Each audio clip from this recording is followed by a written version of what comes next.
still get those phone calls around 10 p.m. exactly. Miserably failed because of the previous one. You have your shit together and your life is pure bliss. And attacked the root of all evil.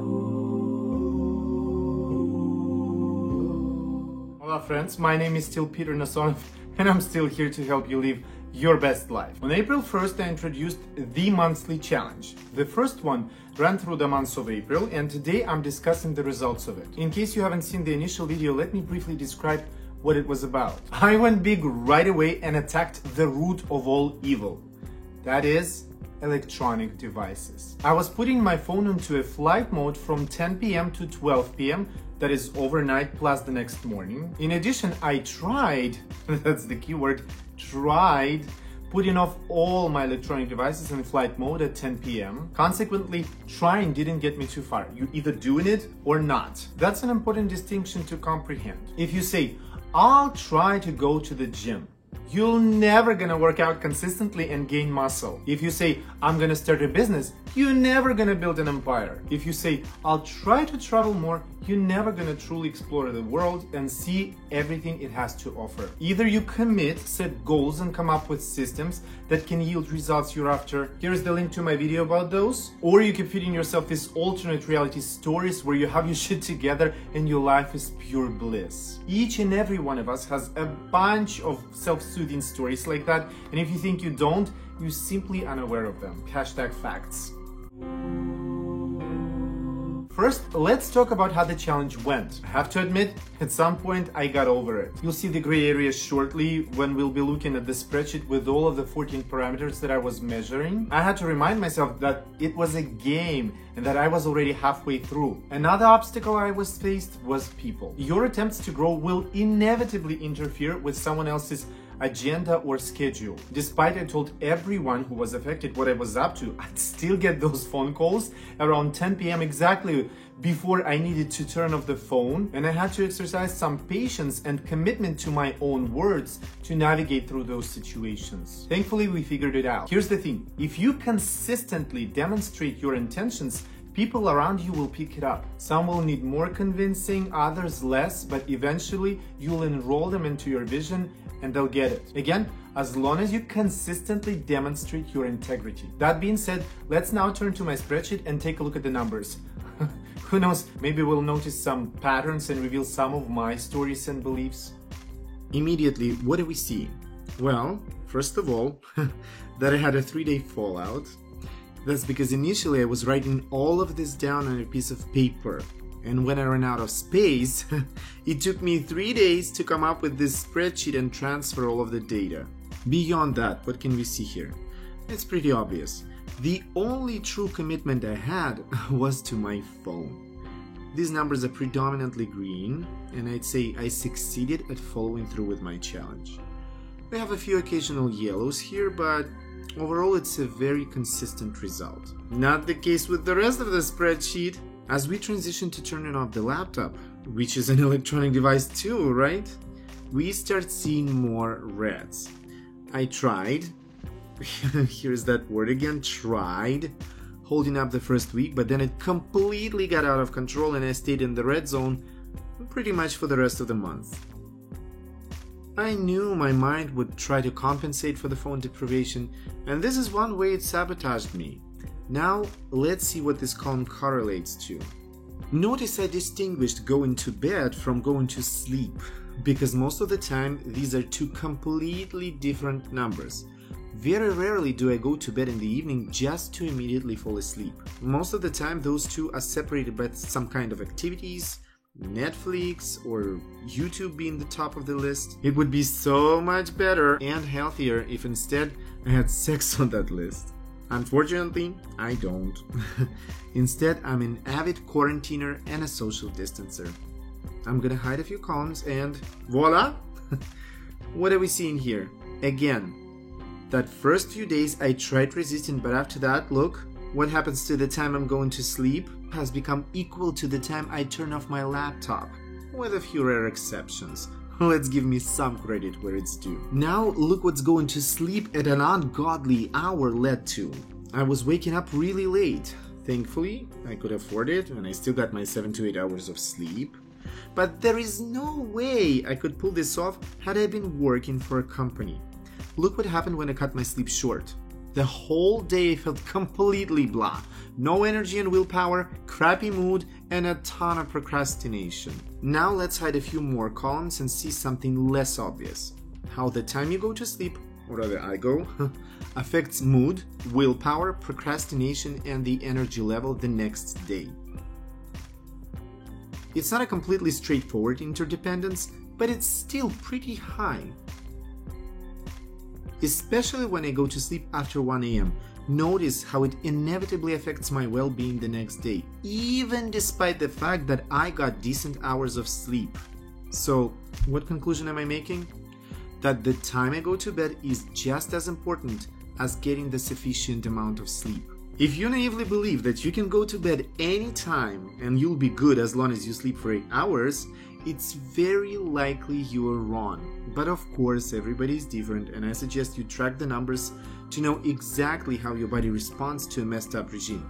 Now, let's take a look at the reading. The moment I manage to turn off the laptop at night, what do? I read! And as we can see, the later I turn off my laptop, the less likely I am to read. See, when I turned off the laptop at 11 and 11:30, I managed to squeeze in some reading. I actually ended up spending 10 hours reading in bed. What's the conclusion? When you create space, miracles happen.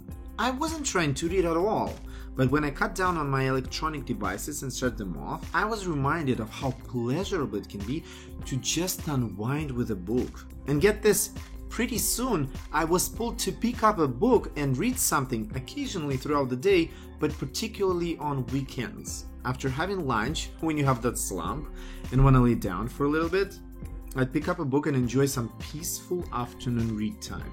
So, cutting down on the electronic devices led to this transferable reading benefit when I started reading not just in the evening, but also at other times. As a result, I finished 5 books that month. In the original video, I said, sound sleep and brain that's been overstimulated with news and social media throughout the day do not go together very well. As you can imagine, it proved to be true. Very true, in fact. Let's take a look at the last set of numbers. It was a revelation. I'd even say a total epiphany that happened to me. Let me hide a few columns here and look. Reading before sleep and dreams. I started seeing the most fascinating, vivid, and colorful dreams. Never in a million years would I have thought about something like that. When I was issuing the challenge, it didn't even cross my mind, wasn't on my radar at all. I was pursuing other benefits, but this became apparent after the very first reading session. The dreams that night, and especially in the morning, were so captivating that I was pushing myself to keep sleeping in the morning because I wanted to stay in the dream and with the dream to see how it unveils. I think we all know that feeling. It's the best. I started paying attention to this connection, and sure enough, it works like magic. Whenever I'd spend some time reading before going to sleep, I'd pretty much be guaranteed to have the best dreams ever.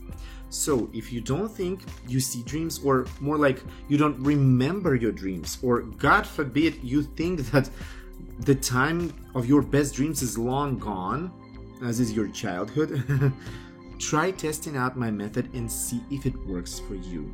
If you decide to try turning off your devices and reading literature before going to sleep, share your observations with me.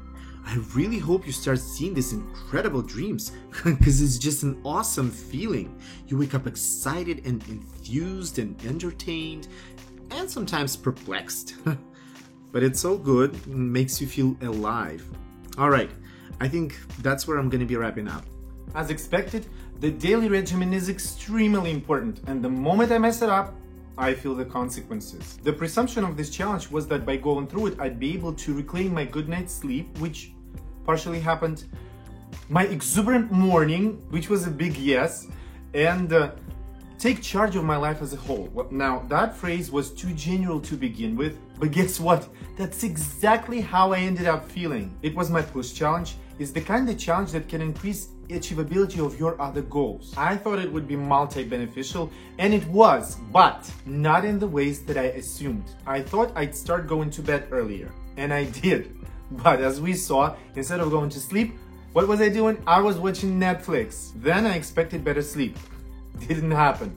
But now I know that the time you go to bed is as important as the amount of sleep you're getting. Don't think that you can wreck your regime and then make up for it by sleeping extra hours. Doesn't work like that. Aim to go to bed at the same hour, or at least set the upper limit, the latest time that you allow yourself to go to sleep. For me, it would be 1 a.m. and if I'm aiming for high productivity, it would have to be before midnight. Every person is different, play around with it and come up with your own numbers. And the last expectation miserably failed because of the previous one. I thought I'd wake up earlier because I would go to bed earlier, but I never did either of those. So let's see where we stand now. The question that I posed was, am I addicted to EDs? And the definitive answer is an emphatic yes. It means that if I want to grow, I would have to address this issue. The April challenge was a great start, but as we can see, I'm nowhere near the liberation. So the show must go on. I've accumulated substantial evidence to keep up with it. It felt rewarding to learn more about myself, particularly about the patterns of my behavior, and I was able to establish a healthy habit in regards to my phone, and also enrich life with a sense of novelty and curiosity. Which proves again that challenging yourself can be highly beneficial. Should come as no surprise that right now I'm going through my second challenge. The link to that video you'll see in the end of this one. I'm sharing my progress on Instagram, so if you aren't following me yet, go ahead and do it now. That's it for today. Thumbs if you liked it, subs if you loved it. Aspire to more, guys. There is so much to life. I'll see you in the next video. Bye.